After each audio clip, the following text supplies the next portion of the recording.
So this is third part now of a 4-part series where we're diving into macros in a lot more detail.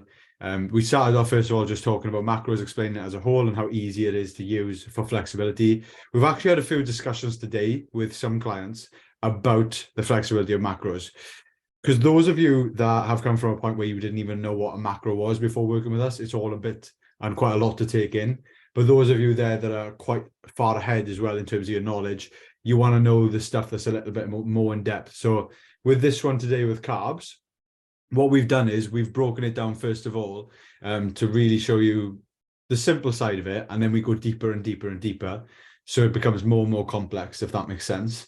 And then we show you what foods are in what categories, and then we show you how to optimize it around the training window. So it gives you a clear idea of what carbs are, what the reasoning are for having different foods at certain times, especially when it comes to training, and why you should not fear them, because that's what we're going to start with, is just the basics and getting rid of a few myths as well, because I know some of you in this group will probably have feared carbs at some point, definitely, especially when looking to control scale weight and stuff like that. So yeah, let's dive into it. So this is about carbs. I'm just showing you how easy it is to actually manipulate it when you know what you're doing. So we'll start off with a question again. Get the question box up. I'm not asking too many as well, by the way, through this one. I'm just going to keep it when I actually want to get you involved. So yes or no, have you ever avoided carbs in fear of gaining weight? And do you, I've double put that down, I think. Duplicated it. It's a good start. It's a good start. Oh. Yeah, get the chat box up. No. Okay, cool. Yes. Yeah. Yeah. So it's quite a mixed bag. And yeah, I think especially when it comes to a weigh-in day or a check-in day, when the scales are involved, I know for a fact a lot of people definitely hold off from what they do eat the day before they know they've got a check-in, because they want to see a lighter number on the scales. But the truth is, all you're doing in that circumstance is you're purposely dictating the scales. It's not a change in appearance, is it? Because that's the goal. The goal is to change your appearance over a long time. Whereas if you can just quickly manipulate your carb intake to get a drop on a scale, which is irrelevant really when you're looking at a scale weight, it's something completely external. No one walks up to you and says, oh my God, you look so good because you're 12 stone or 13 stone or whatever it is, whatever number it is to you. No one actually says that. They ask you how much of weight have you lost, because that's just part of our language. In regards to what people are really saying is, it's just there's a worrying sort of word or connotation around the word about fat. They just basically saying, oh my God, you look like you've lost a lot of fat and you were carrying more fat before. That's what they're saying. But people don't want to say that because they want to say it in a nicer way. So we're trying to destroy that sort of mentality around the scales anyway. So that's a big part of this, but showing you with carbs as well why you shouldn't fear them, but also the truth behind why you can gain so much weight from consuming them as well. But that's weight, not fat. Okay. So a little fun fact to start off. 31% of people avoid carbs in fear of gaining fat. That's why I asked the question at the start, and that's in fear of gaining fat. When the question was asked to people, it was, do you avoid it in fear of gaining fat? Well, in reality, it's because the scales are going up and they're just associating that with fat gain, when that's not the truth. Just to give you a fact on it, for every 1 gram of carbohydrate, so net carbohydrate consumed and stored in the body, there has to be 3 grams of water. So that is why you will see such a large increase in the scales when you have a lot of carbs, or when you go out and have a meal that will be high in carbohydrates. Because for, like I said, for every 1 gram of carbs stored, you will have 3 grams of water. And that water weight adds up literally. It's not like a myth, it's the truth. So today we are going to dive deeper into carbohydrates. We will explain exactly what it is, how your body uses it for energy. We will also explain thoroughly how we use carbs to optimize performance, and give you the tools you need to make better choices in line with your goals, because that's person dependent. So there's a lot of complex information in here. Some of it will be relevant to your goal, some of it will be irrelevant to you. So firstly, let's cover the basics. Carbohydrates are organic molecules made up of carbon, hydrogen, and oxygen. They're commonly found in foods like fruit, vegetables, grains, and dairy products. They are in they're an important source of energy for the body, especially during physical activity, which we will talk about later on. Carbs are the body's preferred energy source. We will explain why. So that's just a little, explanation on what's to come. So breaking down the basics, carbs split into two different categories. Can you list the two types of carbohydrates? This is a chance to get in the box. Give you 20 seconds because I won't keep you holding on too long. But if you know that it does split into two, get it in the chat.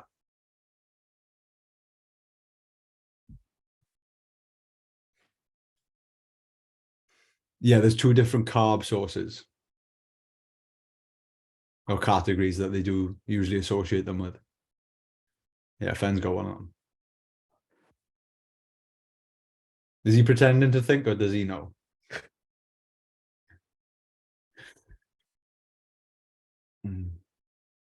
Yeah, Beth's got it. Beth's got it. Kane, you're going too deep at the moment. Yes, Beth. Okay. Oh, I spelled carbs wrong. Oh, that's bad. That's really bad. Okay. So complex is the first one. I'm going to ask you to list a few characteristics. I'll literally give you 15 seconds. This is really badly written. I need autocorrect, honestly. Can you list the characteristics for the complex carbs? Don't worry, Craig. You're having a go. That's all that matters. Yeah, so there's a few, like I said, there's 4 I've listed, but there, just to explain exactly what a complex carb is. I'll give you 10 seconds and I'll move on. I'll show you the answers then. Might as well have a stab at it if you've got an idea.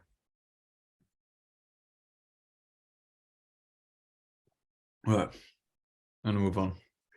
So complex carbs, and you've got simple carbs as well. So someone else did say simple. I think Beth had both of them. So complex carbs will give you sustained energy release. There'll be no dip in blood sugars. And I've got a graph to show this to you because I know this information may mean nothing to you right now. It's high in fiber and it decreases hunger. So just from looking at those things there and what's listed, it looks good. It looks like complex carbs would be good in a dieting phase. It doesn't give you a spike in blood sugars. It's high in fiber. It's going to leave you feeling more satisfied. It's also high in micronutrients. I haven't listed that down usually. So yeah, and it decreases hunger as well, just because it gives you that feeling. Usually complex carbs tend to be high in volume in terms of the overall food volume. Like imagine your plate being full and low in calories. So that's why it will give you a feeling of being fuller as well. So it's good in a deficit, definitely. Simple carbs, however, are what people tend to associate with sugar or sugary foods. Whereas, not to make this more complicated than it needs to be, but I haven't gone through this on the presentation, so I'll talk about it now. When your body actually uses carbs as energy, it can only use it in its simplest form, which is glucose. Right, so I haven't gone this far into it because I'd be here all day. This presentation is already long, but it does break it down all the way into glucose, and that's what circulates in your blood glucose levels, blood sugar levels, essentially. So glucose and sugar is just different words for the same thing, and that is what is used as an energy source. So when we're talking about sugar is not what makes a carb bad. Before I'm trying not to skip ahead, but that's not what makes a carb bad or what is labeled as bad. But it's just the fact that it causes more of a spike in blood sugar. So as you can see here with simple sugar, it causes more of a spike followed by a dip in blood sugar, and it's absorbed quickly, and it spikes hunger. So by doing that, people tend to actually label it more as bad because of the way it reacts in the body. Whereas complex carbs have still got the same amount, because carbs are carbs. Your body doesn't see your food and is like, oh, that's bad. That's a complex carb. It has to break it all down to its simplest form for it to eventually be used in the bloodstream, which is as glucose. So that process of breaking it down into glycogen and then glycogen being broken down into glucose, that is a process that it has to go through. It's just simple carbs are already partway through that process, if that makes sense. So you have like complex carbs, technically, then you have simple carbs, then you have glycogen, then you have glucose, which is sugar, and that's what goes through your blood. Okay, so that process, like I said, complex is at the top, but simple sugars are below. So if you do have simple just put in to the system, you will see more of a spike in blood sugar straight away, and then more of a dip later on. So yeah, not to hang on to that so much. I am going to explain it fully with the graphs, so you understand it.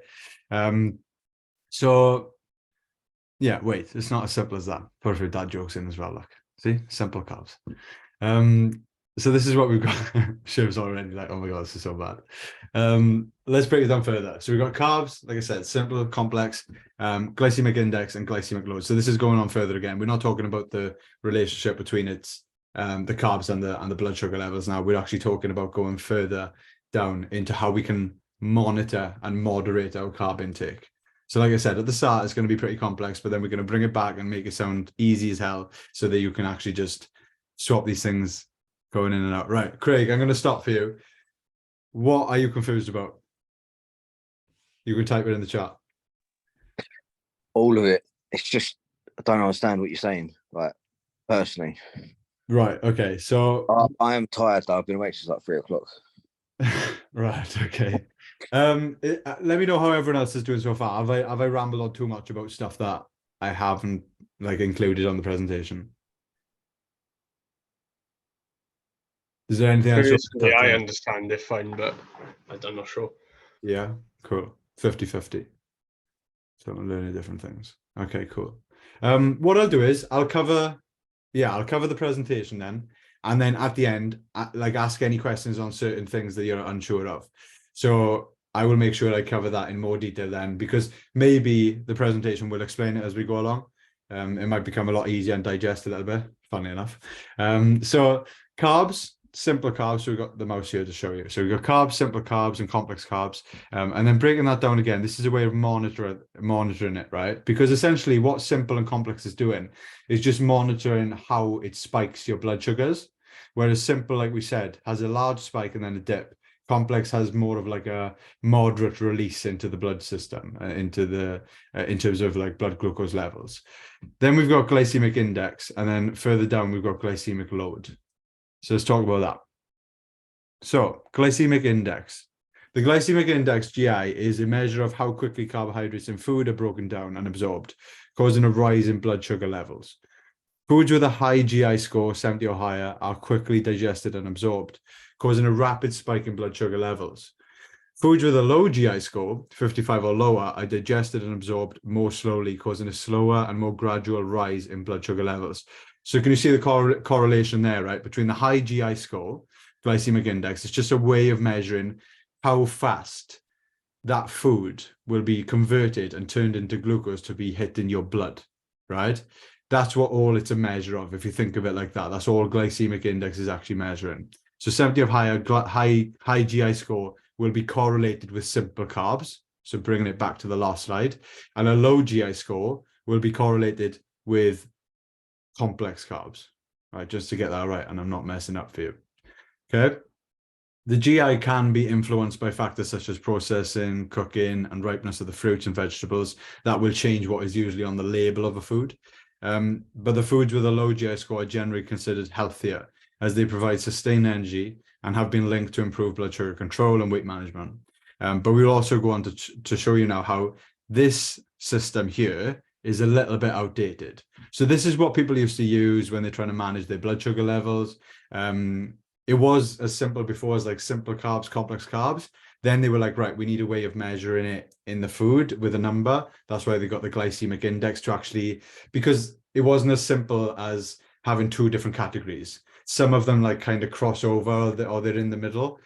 For example, like a banana, is classed as a simple carb, but when you look at its GI score, it's not actually extremely high. The same with bread. Technically, people would probably put that on or align it with a complex carb more, depending on what type of bread it is. But when you look at its GI score, it's actually decently high. So you can call it more of a fast digesting food. So again, like I said, this is why they brought glycemic index in. Then they realized, hang on a minute now, this is all you need to think about, right? That's when we're looking at identifying the food alone. Yeah.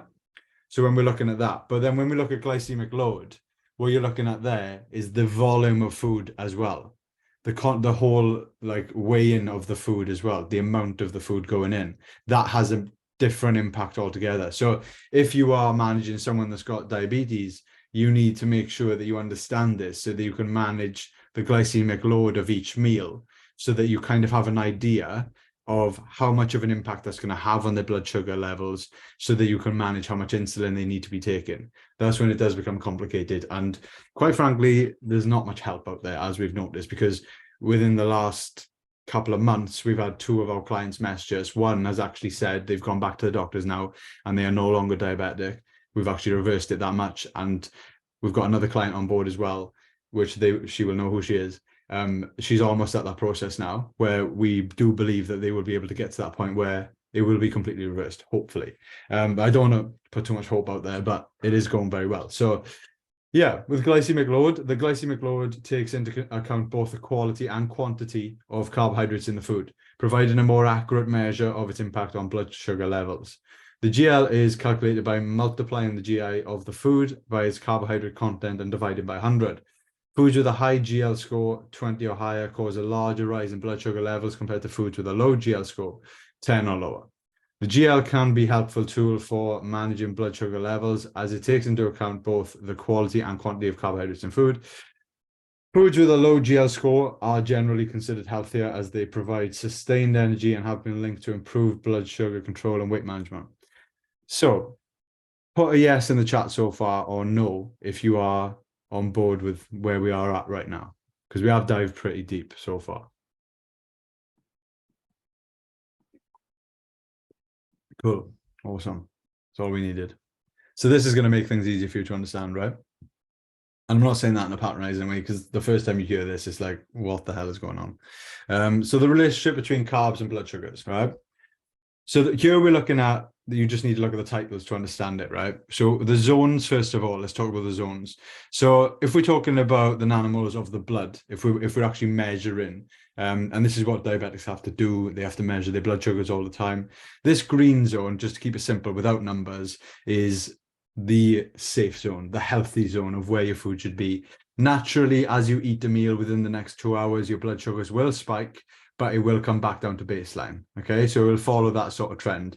And as you can see with the blue, the complex carbs, that's what happens. So you're eating a balanced meal with a fairly controlled glycemic load. And what that's going to do is it's going to spike, but it's going to slowly then come back over a longer time horizon. Yeah, so it's going to come back down to baseline. Now, we flip that to the other end with the red. And what you've got here is a simple carb on its own. So imagine yourself eating, it could be something like a banana. It could be a squares bar. It could be, you could be having just pure sugar, like a spoonful of jam, something like that, right? That's going to cause a massive spike in blood sugar. And then eventually, quickly as well, it's going to cause it to drop, because what happens is it causes a massive insulin release. Now, insulin, if you think of glucose, right, as people, okay, so I'm going to confuse you now. So you think of glucose as people, you think of your veins or your, what's the word? Your arteries as well. So your veins and your arteries as the road, yeah? So you've got people, which is glucose, blood sugar. You've got the road, which is your veins, your arteries. And then you've got a bus. And this bus carries the people. Now that bus is insulin. Okay, so insulin is not something you should be feared, because we hear it only in a negative way when we talk about diabetics. But what happens is when your blood sugars rise, so when it gets to the higher end of this green line, it's like someone or people or a bunch of people calling for a bus. And then the insulin starts getting released by the pancreas. And that bus then goes and picks up those people. And it literally is a transportation system that then either stores it or utilizes it for energy within the muscular system. Yeah? Okay, cool. Yeah, I think I've already spoke to Craig about this. So this just simplifies it so you understand what these hormones do. And when you have sugar is released so fast into the system because it doesn't need to be digested as much. It just goes straight in, that it causes a massive call for all of these buses. Too many buses, right? So there's too many buses now, and they take away too many people, which is the blood sugar. And that's why you have a trough, right? And that's why they call it the crash, because now you don't have enough energy, enough people in the veins, the arteries, to actually provide energy for what the body needs right now within that small split second of time. the extremes, the far end of these spectrums is when people go hypo. And that is very, very dangerous, especially for diabetics. If they take too much insulin for what they actually need, then what that's going to do is you are almost going to run out of energy. And what happens when a car or a bus runs out of energy? It stops dead. And that literally is what will happen to someone if they go completely hypo. They will just die. It is literally as serious as that. That's why diabetes, insulin is a serious condition. So it needs to be managed efficiently. You need to never run out of energy, basically. But luckily, within most healthy bodies, what will happen is insulin will also come down quick enough so that then the blood sugar levels will rise back to normal. Okay, and glycogen within the body will be broken down and released back into the veins and the arteries. So does that make sense? Yes or no? Because that was a lot of information as well. A lot of information I didn't even plan on talking about because I didn't want to spin your heads too much, but now it's you're having it. Okay, cool. So out of the simple and complex carbs, which would you say is considered bad or bad for you? Just to test your memory from the first few slides.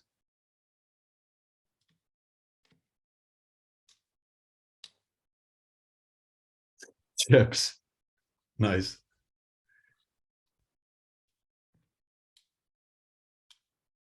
Right, yeah, you're all too sharp.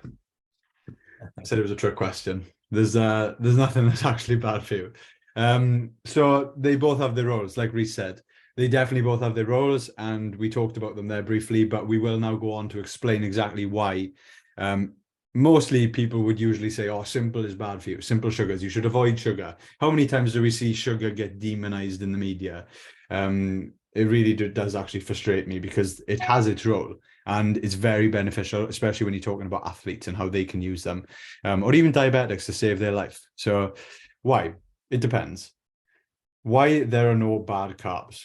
Okay, so we're going to talk this about in a bit more detail now. So simple carbs are quickly digested and absorbed, providing a fast source of energy that can be beneficial during an intense exercise or post-workout recovery period. That's why a lot of you now, it'll make sense why we've structured your plans, your nutrition plans in the way we have. Simple carbs cause a rapid rise in blood sugar levels, which can trigger a release of insulin, a hormone that helps to shuttle nutrients into the muscle cells for growth and repair. So if you're looking to gain muscle, again, very important tool that you can use, post-workout especially. Consuming simple carbs during the training window, before, during, or after exercise, can help to replenish glycogen stores in the muscles, providing energy for future workouts. Another reason why most of the time we tend to actually put more carbs post-workout than we do pre-workout, because it's gonna have more chance of actually being stored in the muscle rather than anywhere else. So then we can have that sort of fuller look going into the next session for men, the ones that are chasing that sort of fuller look, and even for women as well. If you're just chasing performance, then it's going to allow you to have more readily available energy in the muscle for the next session. So it's a very important tool to understand. People that don't eat anything after training, it's silly. I was going to swear then, but simple carbs can help to prevent hypoglycemia, which is what we just talked about, when someone can literally drop dead. Low blood sugar during exercise, which can cause fatigue, dizziness, and decreased performance, and in some cases, death. Let's go there. Consuming simple carbs with protein after a workout can help to stimulate muscle protein synthesis, leading to increased muscle growth and repair. Like we said, we talked about this last week. There's a particular amino acid that it can be paired with, which can definitely stimulate MPS a lot higher than most others. So that is definitely worth taking into consideration, but most of you will be on plan with us. So we always do recommend anyway having an easily digestible source post-workout of both protein and simple carbs, pretty much. While simple carbs are often demonized for their association with weight gain and metabolic disease, they can be a useful tool for athletes and fitness enthusiasts when consumed in moderation and in the context of a balanced diet. So you know that we're not just programming you sugar every single meal. And this is where people get confused when they just want to track macros.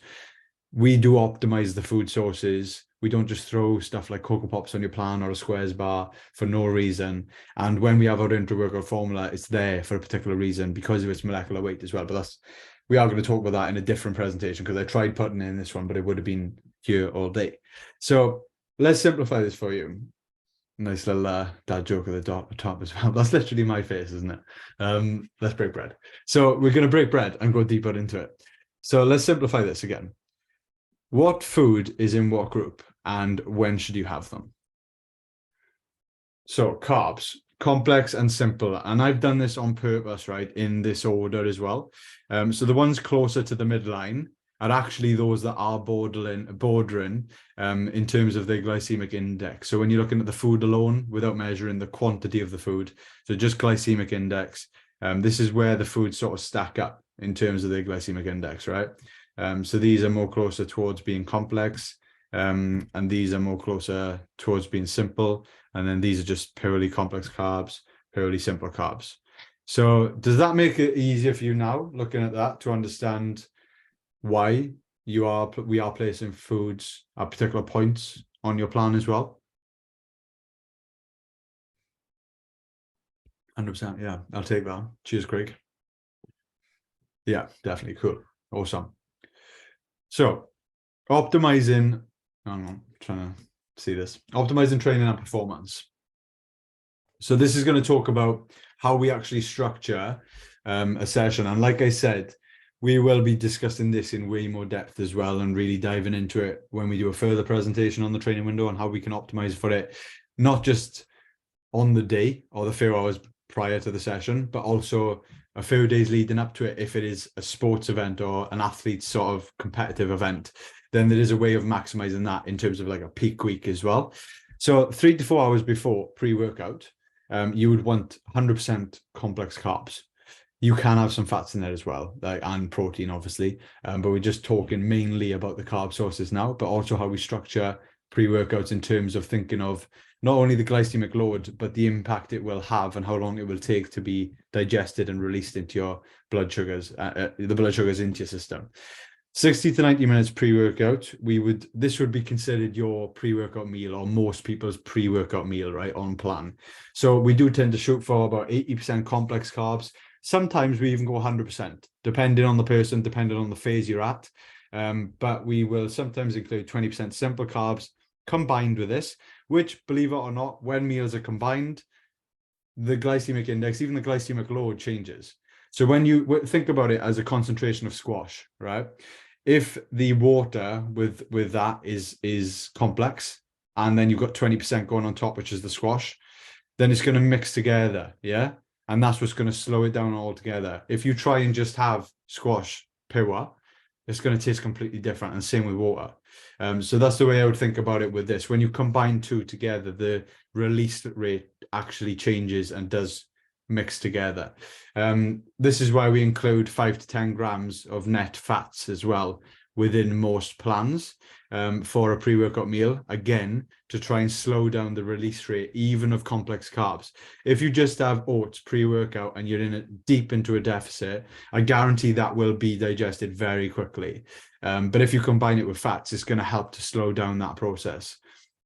So 20 to 30 minutes pre-workout, if you're fitting in like a little snack as well before going to the gym, at this point, you would want to opt for something that's pretty much 100% simple carbs. You're allowed to have some sugar at this point because you're just going to go to train. I don't know if any of you played sport when you were younger, and naturally people knew this advice, but they didn't know why. Someone would say have a banana before you train or something like that, because it will give you that sugar straight away.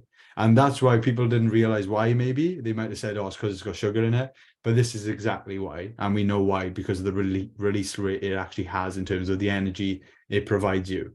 Intra workout, this is when we could talk about molecular weights, but we're not going to go there right now. 100% simple sugars only, and a drink only. So never eat anything during training. I know some people have done it, and I used to do it, believe it or not. I used to try and eat something in the workout, and what that will do is that will just draw blood into your digestive system. When during training, when you're actually training, you want the pump, and not only that, you want it for performance. You want that blood supply to all be focused towards the muscular system, not the digestive system.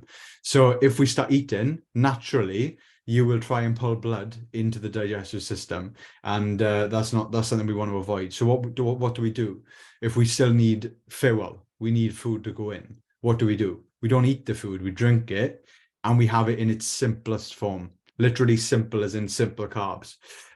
So it is the highest molecular weight, so it has the least impact on the digestive tract, and it literally is like pouring fuel into a car.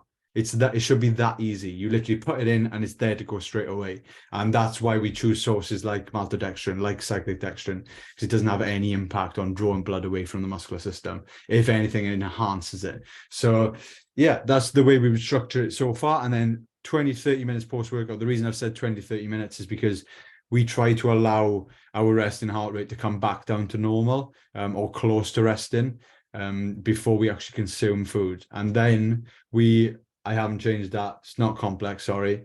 We should be opting for purely simple carbs in that point. So this at the end, ignore that. I need to change it. It's the complete opposite. It's 100% simple carbs. It should have been. So yeah, at that point there, we don't even need to worry about fats. Our insulin is already peaked because of training. It's going to spike even further again. Insulin is one of the most anabolic hormones. We want to take advantage of that at that point there. So we want to spike it even further. And like I said, your body is primed to actually store glycogen in the muscle at that point, ready for the next session. So if we can put in as much simple sugars, simple carbs as we can during that period of say 30 to 60 minutes following a session, then we want to take advantage of that, and put as much as we can in. And it will cause a crash if you do overdo it though, because you've trained, you're fatigued. If you just have a load of sugar going in, you'll have that spike, but you will have a massive crash, and you will feel just wiped out, and you may even fall asleep for a little bit, have a little afternoon nap or something, depending on when you train. So this is why it depends on where you're training as well, like when you're actually training, because if you're training first thing in the morning, the protocol is changed completely. So this is why I said I wanted to do a full presentation on this. So just give you a bit of context on this. If you're training late at night, right, to the point where your post-workout meal is your last meal of the day, you still want to include simple sugars post-workout, but you want to make sure that it's about 50%, and then you're having some complex carbs as well, because you're going to sleep. And you don't want to actually fall into a hypo when you're sleeping. You know, that's not good. So we want to avoid that situation. Not only that, but if we follow the same protocol first thing in the morning for people that train fasted, and they have 100% simple sugars, massive hit, a huge glycemic load post-workout at like 8 o'clock in the morning or 9 a.m., they are going to have a massive crash for when they just probably get into work. So that's the last thing we want to do. So what we would do then, we'd actually treat it very similar to a pre-workout meal again, but we just have it post-workout. We'd have something like maybe 70 to 80% complex carbs, and then still some sugars on top, whether it comes from fruit, whether it comes from some jam, even some cereal if they want it. So it depends. But yeah, again, like the answer always depends on the person and when they're training and stuff like that, as you probably realized. So how much carbs do you actually need? Like what I want to give you now, based off the information I've just thrown at you, which is a lot. I'm realizing as I'm speaking, I'm like, oh my God, this is a ton. What I want to do now is just give you things that you can clearly action in your mind in terms of what you can think about. So how much carbs do you actually need? As much as you can within your calories, the truth is. This is going to hurt anyone that's ever done keto. But the truth is, there's nothing wrong with having carbs. So calculate your calories first. Secondly, work out your protein intake, because that should be a non-negotiable, whether you're in a dieting phase, fat loss phase, whatever you want to call it, or if you're in a surplus. The net amount of protein that you consume should be dependent on your lean body mass, right? So we can give you calculations for that. It's on the previous presentation we did of this series. Thirdly, calculate your fat intake, because again, this is person dependent. So we will usually work this out depending on your goal, depending on how much freedom you actually want within your day-to-day routine, how much food actually means to you, because we do know that the foods that taste better usually are higher in fats. So we can give you more of allowance on that depending on your preference. If you're more of an athlete, then we'll try and keep that low to prioritize as much carbs as we possibly can. So it is that sort of question. What means more to you, performance or lifestyle? If it's more lifestyle or closer to lifestyle, you would aim for a higher fat intake. Not higher compared to carbs, but like higher compared to what you can pick, which we will talk about on the next and the final part of this series. But if you are, more along the athlete performance route, then you want to keep your fats as low as possible compared to what you need. And then you want to use up the rest of your calories that you've got left from carbs alone. And that's going to give you the best sort of chance at increasing your performance. So, little fun facts to finish, right? Carbs with regards to muscle gain and fat loss.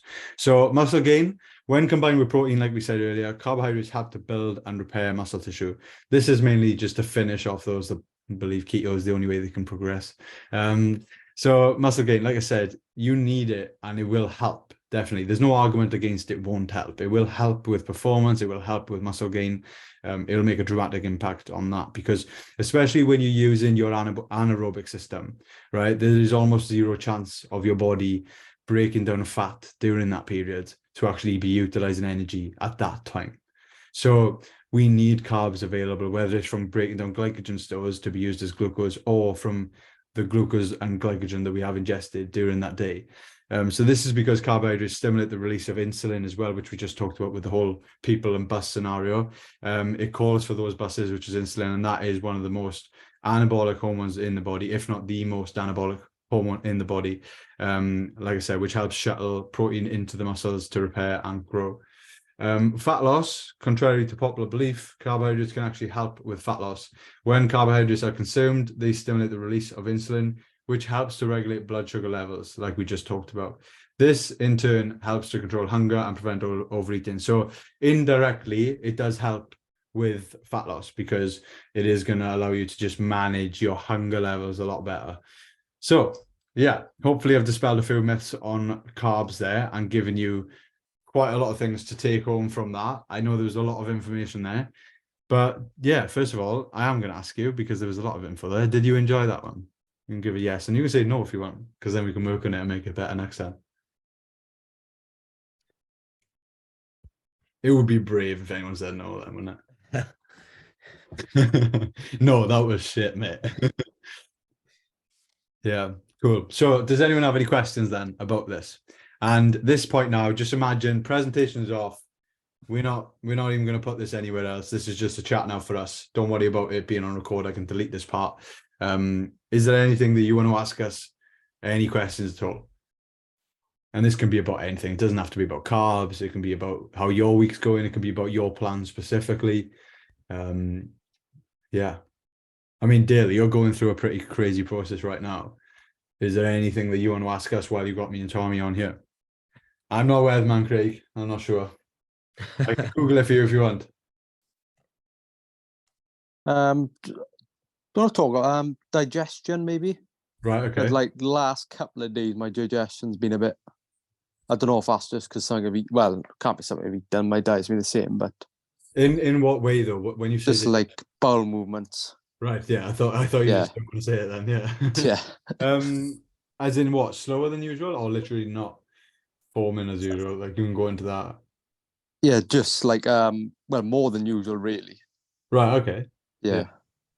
More than usual. Usually it's Yeah. because at the point you're at, I was going to say, I was assuming it was going to be the opposite way, where a lot of people towards the end of a cut, usually there's a lack of food going in terms of volume total.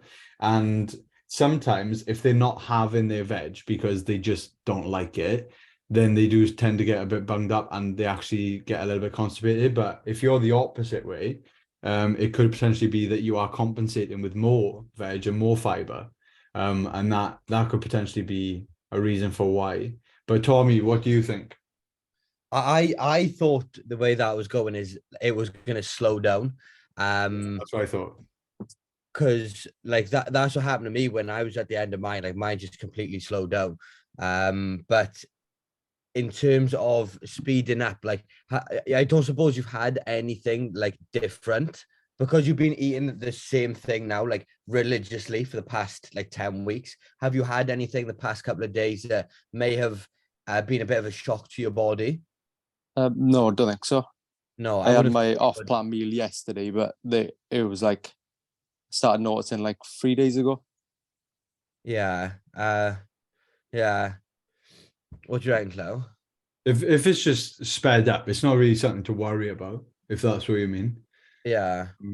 But yeah, if it's just literally the fact that the only thing I could put it down to, if the food is literally stayed the same, when you are in the phase that you're at, you are maybe drinking more water than normal. I'm assuming things now because I don't know. I haven't asked the question yet.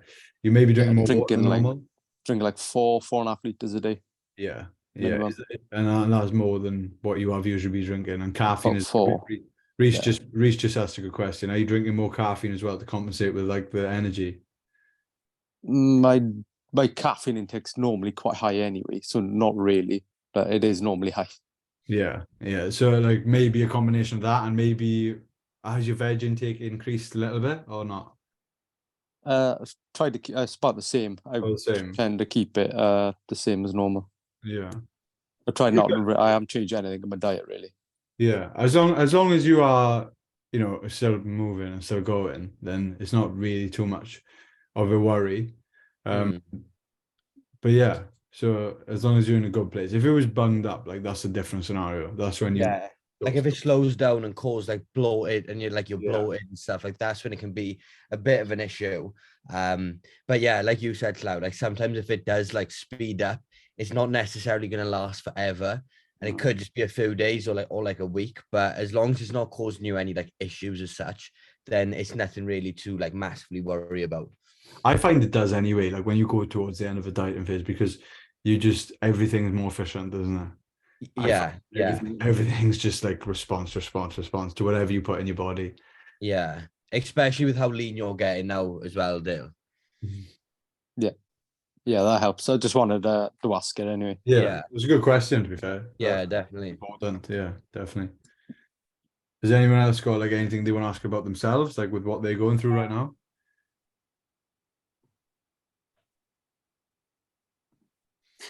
But I got a question. I have Rice Krispie bar and banana before I go to do my workout in the afternoon after work. Yeah. I generally have it just before I go. So from what you've said today, it's probably better if I have it perhaps an hour before. With that, I think that would be more along the lines in my eyes as more of a snack. Right. And it would depend. It always depends on the person, literally the person, because some people will have, like, for example, now I'll rinse my mother as well. So if she eats anywhere like within an hour of her training, she will say her feedback will be, I feel like bloated or like things haven't digested properly. So it depends on you. If As long you as I'm feel feeling fine, I can just Yeah. carry on. Yeah. if you feel absolutely fine like that, like some people I know literally, like I said, can eat almost during a session and they will feel fine. It's not optimal, because you want to give it time to actually digest and use it. But we see guys in bodybuilding, literally eating food just before going out stage, because simple sugars have an impact almost instantly. And that's why they are best used for, diabetics or anyone going into a hypo, because you can literally bring them back within seconds. Right. So food will have an impact, a quick impact, depending on the source you choose. With that, with both of them simple options there. Squares bar, depending on the bar, because some of them do have more fats with them. Yep. And if it's like the chocolate squares bar, or you're having a bit of chocolate with it, then that is going to help slow it down and not have so much of a dramatic impact. But yeah, no, I think that's absolutely fine. If it's literally like what you're talking about there, that's fine. Right. Well, awesome. Yeah, probably gives you a good pump as well. Yeah. Yeah, that's cool. It's much better training after some carbs. Yeah. It has a difference. Yeah. It just mentally as well, like Yeah. it does give you that. What's the word? It Yeah, gives- like a hit you do. Like when you've been in work all day and then you go into the gym and you have like your treat beforehand. that's it. It's a treat, isn't it? It's a treat. It creates a positive relationship between training and food, I find. Yeah. If your 'Cause chocolate gets taken off you. yeah, like we have a bit of a laugh in when I was in the bodybuilding sort of industry, like everyone would have like a muffin pump, they'd have their go-to little muffin that they'd have like 20 minutes before training. and you'd look forward to it, and you literally would feel a difference off it. When you get leaner, the impact is crazy. You can put 5 grams of extra carbs in and you will notice the difference. It's crazy. But that's when it becomes fun. But that's when it also becomes so mentally challenging. And if people get to that point, it's like it is a tough game because you know the impact. You literally see the impact visually. So then you think twice and you like overthink everything you put past your lips then, because you're like, oh my God, this is gonna mess me up, or I shouldn't be having this because I know the impact it's gonna have. So ideally, we don't want to get to that point. It's just about being aware of it throughout. I think education is everything. If you know what's happening and you know what you're going through and you know what's normal, then I think that just puts everyone at ease. But yeah, good question. Has anyone else got any like questions, random questions? Sure, if you want to ask anything. All good, to be honest. I think you've covered everything. It was class, that was. Thank you, Shiv. Enjoyed that. All right, no worries. Yeah, I was going off on a tangent a lot, and I was like, I need to keep on track with what we planned. But I think I've realized myself from going through that with carbs, there's actually so much more to it that we could cover. So potentially, if we do the fats next week now, we cover that in detail, and hopefully this has given you a better understanding of how easy it is to swap foods in and out, though, because there's a lot of foods that I didn't mention there, not because they're not good for you, just because you could go on all day about all different carb sources, all different food sources. The fact is, you can literally swap anything in and out if you know the macros, and everything these days has food labels, so you can literally go and check. And actually, on that note, that's one thing I was going to say to you. If you're unsure on whether a carb source is a simple sugar, a simple carb, or a complex carb, look on the back of the labels, right? Especially in the UK, every single label will have carbohydrates and the grams of carbs, and it will then have of which sugars, and it will actually give you the net amount of sugars, and that's not irrelevant to the main figure of carbs. You just track the main figure on your app, but what that will show you is the percentage difference. You don't have to work out the percentage, but the difference compared to the big number. Let's say you look at something and it's got 50 grams of carbs, but then it says of which sugars 15. Right, so you could have 15 grams of sugar in a 50-gram total, then that's kind of balanced. You could have something then like rice that's going to be 70 grams of carbs and almost 0 sugar. So that's going to show you as complex. Then you could have something completely different. And this is when you start looking at food packages now different. And you can look at this and it'll say, 30 grams of carbs, but it'll be 29 grams of sugar. Have a look on the back of a jam packet, of a jam jar, and you'll see exactly what I'm on about then. You're going to go home and start comparing foods now. But that will give you an idea straight away, without knowing what the food is, of where it sort of lies between the correlation between complex and simple. So it'll give you an idea of where to have it and what's acceptable as well, really. Because you don't want to be having like massive amount of sugar just before bed.